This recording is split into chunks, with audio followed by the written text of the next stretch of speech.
Hello to all Cinemaster lovers. Hope you enjoy watching. Let's get started. 65 million years ago, all kinds of animals existed on Earth, including very fierce snapperfish. However, they would flee in fear whenever a T-Rex dinosaur approached. The snapperfish would jump into the water, but the T-Rex managed to catch one. Suddenly, a giant Megalodon shark appeared and devoured the dinosaur. In the present day, Jonas was on a new mission. He used some tools to create explosives and make a hole in the wall. He was on a large ship filled with containers in the Philippine Sea. Sneaking inside, he discovered workers dumping chemicals into the water, so he filmed them. He then entered an office to photograph records and documents, but a parrot exposed Jonas by squawking and calling for help. A group of men arrived to investigate, and Jonas started running. In a tense chase, he ran toward the edge of the ship. Surrounded by the men, Jonas jumped into the ocean. His friends, Mac and Rigas, arrived in a plane, flying over the water to rescue him. Later, at an institute in China, we see Hillary and Juming testing their latest invention, a suit that grants its wearer super strength.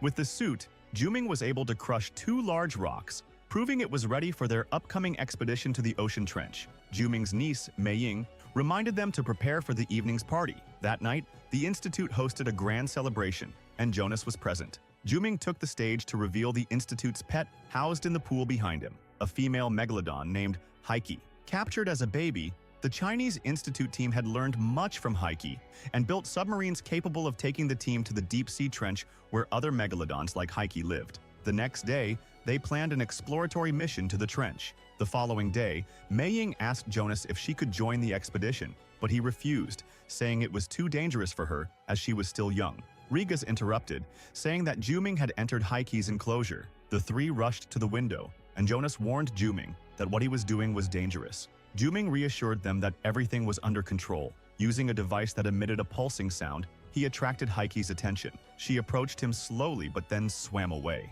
Suddenly, Heike rushed toward Juming, and he disappeared underwater.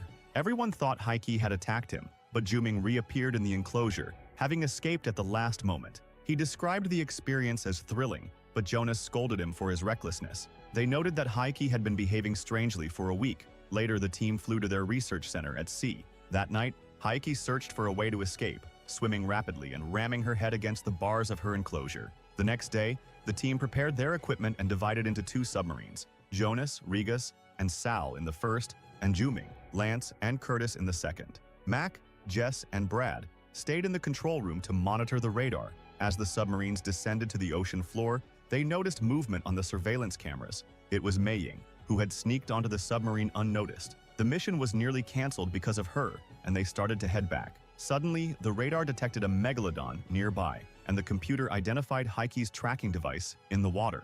This confirmed that the radar had spotted Heike, but she appeared to be behaving aggressively. The submarines entered the thermal layer leading to the trench. As they descended deeper, they were shocked to see another megalodon, much larger than Heike. Juming suggested following the shark to study it, but the others disagreed, as they were entering uncharted territory. Ignoring their concerns, Juming led them into the area, which turned out to be a beautiful place filled with plants. They continued exploring and discovered a third megalodon. They observed Heike and the 2 other megalodons interacting and realized they were mating, explaining Heike's recent strange behavior. Their sonar detected a destroyed underwater station nearby, along with a submarine. Inside the submarine was a man named Montes, who was conducting illegal mining operations. His workers were planting explosives to extract minerals. When Montes discovered the 2 submarines approaching, he detonated the explosives, killing his workers and fleeing. The explosions caused the 2 submarines to lose balance. Rocks fell on them, damaging the submarines and cutting off communication with the control room.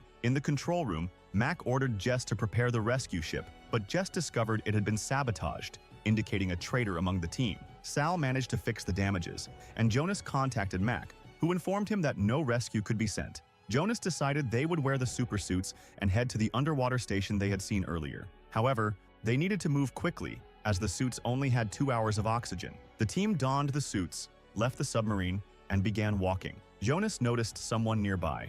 It was Juming and his group, who had the same idea and entered the water. The area they were in was beautiful, with plants and coral reefs. While Lance was observing the surroundings, a squid attacked him, sticking to his helmet. The team intervened, scaring the squid away. They continued walking, seeing small creatures moving beneath them. Suddenly, they noticed movement in the darkness. When they turned, Lance had disappeared, leaving only his helmet behind. It was too risky for the team to search for him, so they continued on their way. Meanwhile, Mac instructed Jess and Brad to review surveillance footage and employee files to identify the traitor. Elsewhere, Montes contacted Hillary, Juming's partner at the Chinese Institute, revealing that she was the team's mole. Hillary ordered Montes to kill Jonas and his team. Back in the water, the team used the suit's red light beams to conserve energy. Sal, feeling anxious and scared, began losing oxygen. The radar detected some unidentified fish approaching them, and fish they had never seen before passed by them. The radar activated again, revealing a group of snappers that attacked the team. The team fought back, but Curtis's helmet was damaged.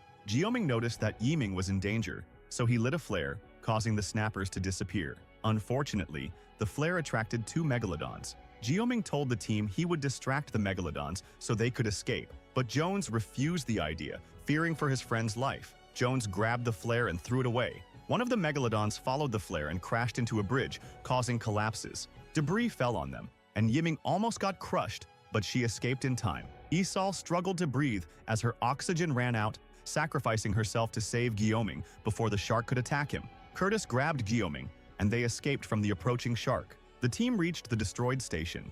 The shark tried to break the door, but they managed to secure it. Unfortunately, the damage affected Curtis's helmet, leading to his death, leaving everyone grieving. Afterward, they removed their suits and inspected the area. Once they confirmed no one was there, they headed to the control room. Yiming tried to contact Mac, while the team discovered a high-value metal extracted from the ocean, used for spacecraft. Eventually, Yiming connected with Jess, who informed them that the other side of the station had two emergency capsules they could use to escape. The team moved toward them. On the way, Guillaume was shocked to find that the workers had used the supersuits he invented.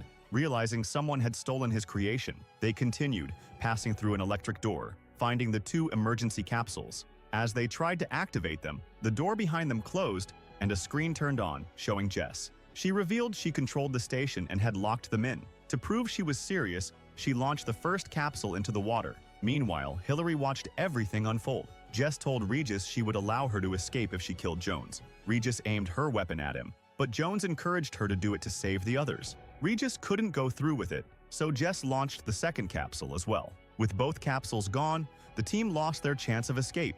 Hillary intervened, revealing her plan and sending her men to deal with the workers at the research center. She ordered Jess to maintain control, declaring that everyone would die and she would take over the company and continue mining the metals. Jess opened a ceiling hatch, flooding the room where Jones and the team were. Their only chance for survival was to open the door, but to do so, they needed to take control from Jess. Jones volunteered to go into the ocean, enduring the water pressure and lack of oxygen to reach the pressure control room and disconnect Jess. As soon as he exited, he began bleeding due to the intense water pressure and encountered a shark. Jones used a flare to fend off the shark. He was about to cut the connection when he fainted from a lack of oxygen. When Jones regained consciousness, he realized Mantis had saved him. Mantis wanted to kill Jones himself as revenge for being sent to prison by him years ago. Meanwhile, the team struggled with the flooding water. Mantis and Jones fought each other, using anything they could find. Both fell onto a machine, and Jones hit Mantis with a rod, throwing it into the machine to disable it. Mantis tried to attack again, but Jones pushed him into the water. Jones made it to the control room where he worked to cut Jess's connection. Mantis returned to attack, but Jones knocked him out with a shovel. Finally, Jones opened the door, saving his friends. The team decided to use Mantis's submarine to escape, but discover it wasn't shark-proof. They needed to distract the Megalodon somehow. Guillaume volunteered to return to the destroyed station and light it up. He quickly reached the control room and activated all the lights, drawing the Megalodons to attack the station. The building shook as Regis feared it might collapse. Guillaume rushed back to the submarine, and they moved just in time. On their way to the surface, Jones realized the explosives that had targeted Mantis's workers created a large hole in the thermal barrier. The thermal barrier was what separated the Megalodons from the human ocean. Jones wasn't worried as the barrier would close quickly, but they didn't realize many creatures had already crossed. Mantis managed to escape by wearing a supersuit and clinging to a buoy. At the control room, Mac and Brad watched camera footage and discovered Jess was the spy. At the same time, Hillary's mercenaries arrived, and Jess ordered them to kill anyone in their way. Mac and Brad overheard the mercenaries outside, devising a plan. They opened the door, with Mac spraying their eyes and Brad attacking Jess. Mac and Brad fled, but encountered more mercenaries, managing to defeat them and jump into the water. They returned to the research center, but were captured this time. As the mercenaries escorted them, they spotted Guillaume, who distracted them by speaking Chinese. The trick worked, allowing Jones to intervene and defeat them. Mantis entered the research center, meeting Jess, who turned out to be his wife. He then rejoined the team, who boarded a rescue vehicle to escape. The mercenaries pursued them in another vehicle, preparing to attack a nearby shark. Before they could fire, the Megalodon devoured them all at once, allowing Jones's team to escape. Mantis contacted Hillary to renegotiate, and she promised him a large sum if he killed Jones. Jones crafted a makeshift bomb as their vessel neared the shore. They approached an island full of tourists and festivities, with dolphins fleeing rapidly. On a nearby ship, a man proposed to his girlfriend but dropped the ring. When he retrieved it, he couldn't find her. Suddenly, the ship began shaking and people fell into the water, and there's a strange creature catching them. Hillary and Mantis arrived at the island by helicopter, but when they entered the forest, snapperfish attacked them, and the mercenaries opened fire on them, but to no avail. Hillary was waiting for them in the plane and started to feel scared, so she called out to Mantis, which made her vulnerable to attack by the snapperfish that climbed into the plane and struck her from behind. Meanwhile, on the beach, our team was warning people about the approaching sharks, causing everyone to run in fear. At that moment, the terror of the seas,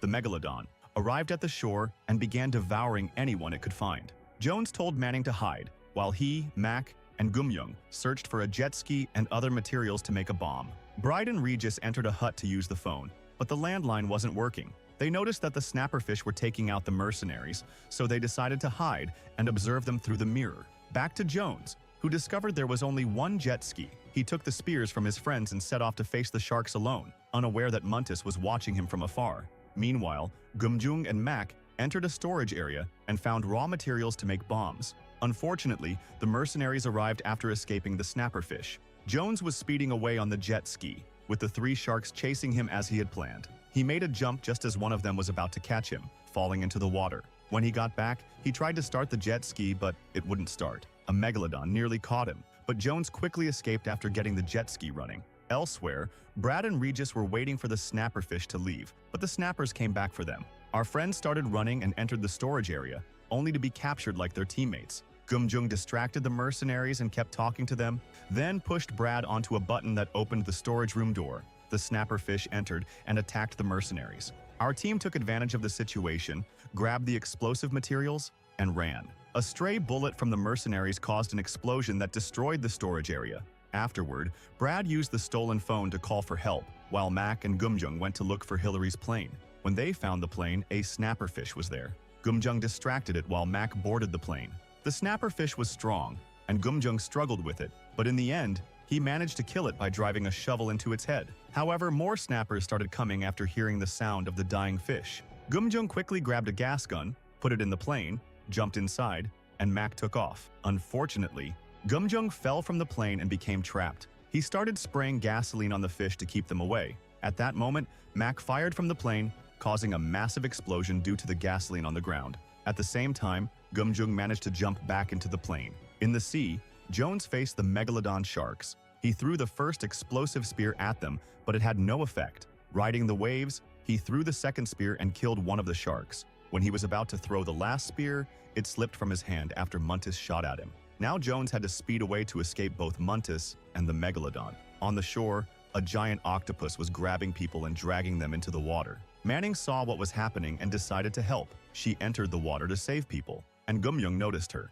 He was making a bomb on the plane but left his tools to save Manning. The octopus attacked the plane, so Gumyoung jumped with the bomb and the plane crashed into the water. Meanwhile, the Megalodon hit Jones's jet ski. Jones jumped onto a bridge just before he was caught, but the shark broke the bridge to get to him. Fortunately, it got tangled in the chains by mistake, so Jones hid under the bridge. Gumjung tried to rescue Manning from the octopus's grasp, while Mantis fired randomly at the bridge to kill Jones. Jones grabbed a piece of wood and stabbed Mantis in the leg, causing him to bleed, which attracted the Megalodon. As the Megalodon approached, Jones kicked Mantis into its mouth, and the shark devoured him. The octopus continued wreaking havoc, uncontrollable, and grabbing Gumjung. Gumjung stuck the bomb he had onto the octopus's belly, but unfortunately, it didn't affect the octopus. The octopus grabbed the shark as well, but when Heike saw Gumjung in danger, she bit the octopus's arms to free him and then devoured the octopus, killing it. After Gumjung was freed, he worked on the plane to save Mac. The second Megalodon approached, but Jones grabbed one of the plane's arms and struck it into the water, making noise to attract the shark. When the shark approached and opened its mouth to eat him, Jones stabbed it in the mouth with the plane's arm, finally killing it. The tourists returned to the shore, and Manning saved a dog. A snapperfish appeared, but Brad killed it. Jones, Mac, and Gumyung were heading back to the shore, but Heike was following them. Gumyung jumped into the water and used his sound-emitting device, causing Heike to back off when she realized it was Gumyung. Everyone returned to the shore safely, and the Coast Guard finally arrived, albeit late. They all sat on the shore, wondering if Heike was pregnant. And with that, we've reached the end of the episode. If you enjoyed the episode, don't forget to like and subscribe.